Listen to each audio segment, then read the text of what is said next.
From the 1011 Now streaming studio, this is The Night Beat. Sponsored by Pella Windows and Doors of Lincoln.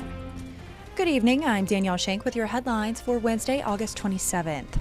A tense standoff in Grand Island ended this evening with a child safe and a man in custody. The incident began around 3 p.m. near 6th and Adams when a man barricaded himself inside a home with a child.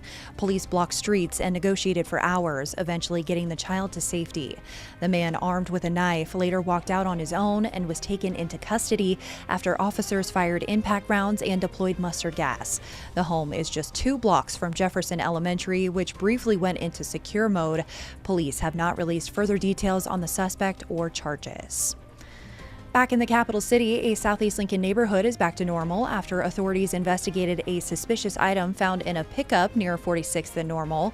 LFR and the hazardous device team responded around 7 a.m., clearing the scene by 9:30. The item was found not to be hazardous and no evacuations were needed. A Lincoln man is behind bars after police say he called 911, reporting his 4-month-old daughter had died. 36-year-old Ryan Greenwood is charged with child abuse resulting in death.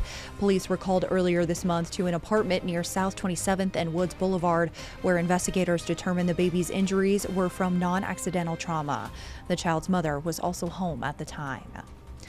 A man charged in the brutal 1969 murder of 17-year-old Mary Kay Hesse could be free by the holidays. Today, 78-year-old Joseph Ambrose was sentenced to 2 years after pleading no contest to conspiracy to commit murder. Under Nebraska's good time law, he could be released before Thanksgiving. Hesse's body was found in a snowy Saunders County ditch over 55 years ago, stabbed more than a dozen times. Ambrose, arrested in Oklahoma last year, took a plea deal due to his declining health and the loss of key witnesses. The part that affected me the most before the arrest was made was having to exhume Mary Kay's body. It was one of the hardest and most heartbreaking experiences of my life. I felt like reopening a wound that had never fully healed. The victim's family is outraged, saying the case should have gone to a jury, while authorities maintain the plea was the only viable option after more than 50 years.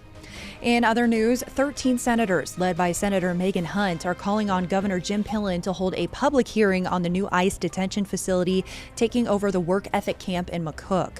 In a 4-page letter, they say state officials were caught off guard by the agreement with Homeland Security and question the governor's authority and its impact on current NDCS staff and inmates.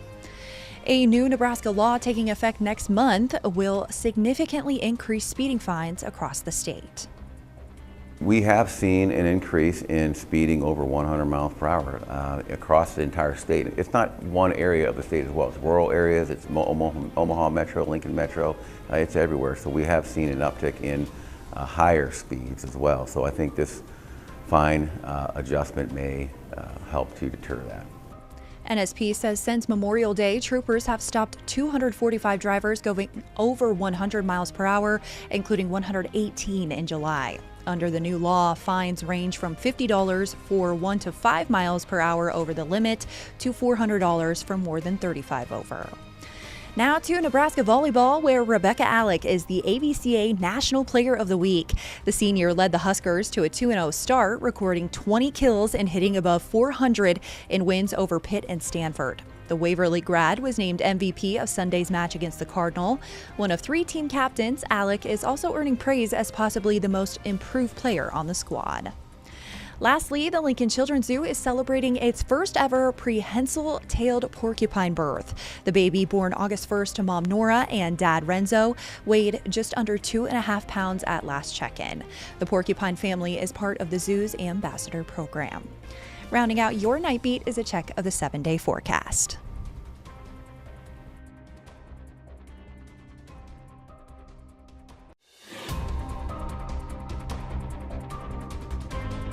You've been listening to The Night Beat. Sponsored by Pella Windows and Doors of Lincoln.